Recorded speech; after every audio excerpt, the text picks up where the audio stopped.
Hi, I'm Shauravi Malik. I'm the co-founder of Slurrp Farm, and Meghna and I, my co-founder, are building India's most loved children's food brand.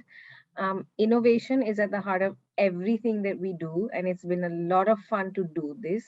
I'd say there are probably two or three things that we absolutely love doing and which guide us. The first one is always talking to our customers and keeping them close.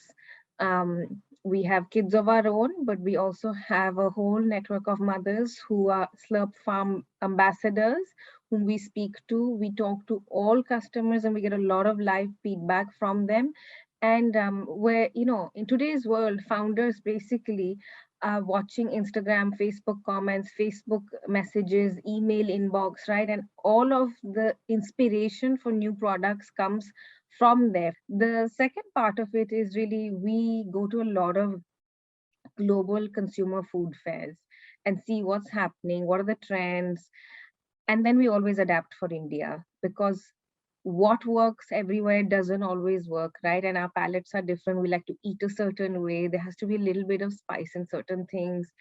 So we like to see what's happening, do a bit of market research, see what's working, what are the ingredients people are keen to feed their children, what are we doing in our own kitchens, right? It always ties back to that.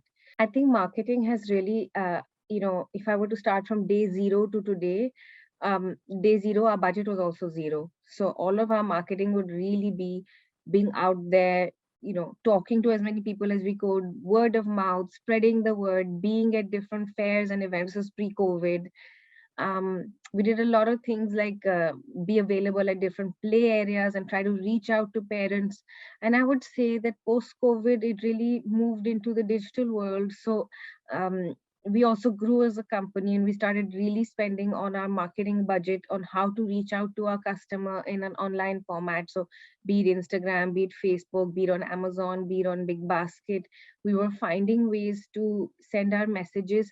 And at the heart of all of our marketing communication, is the strategy that we speak from our own voice, we stay honest, and we try to say what is relevant to the customer. So our marketing strategy is not always to put a funky spin on things, but to really communicate to parents like us who are looking for yummy, healthy, easy, affordable food options for their children, that we're here, we're there with you, we're on that journey with you, and we're there for you. So last year we started an initiative which meant that every single team member at Slurp Farm, right? Be it if you were in the supply chain team or accounts team, and of course the brand marketing and sales teams would listen in on customer calls and would call customers. So when people come to our website, we call them back to ask them for feedback or to tell them about new products, innovation, and we tried to make this a process where every team member would get involved, and this really helped because it made a supply chain person understand, oh, customers are facing this problem, I should maybe fix this, right?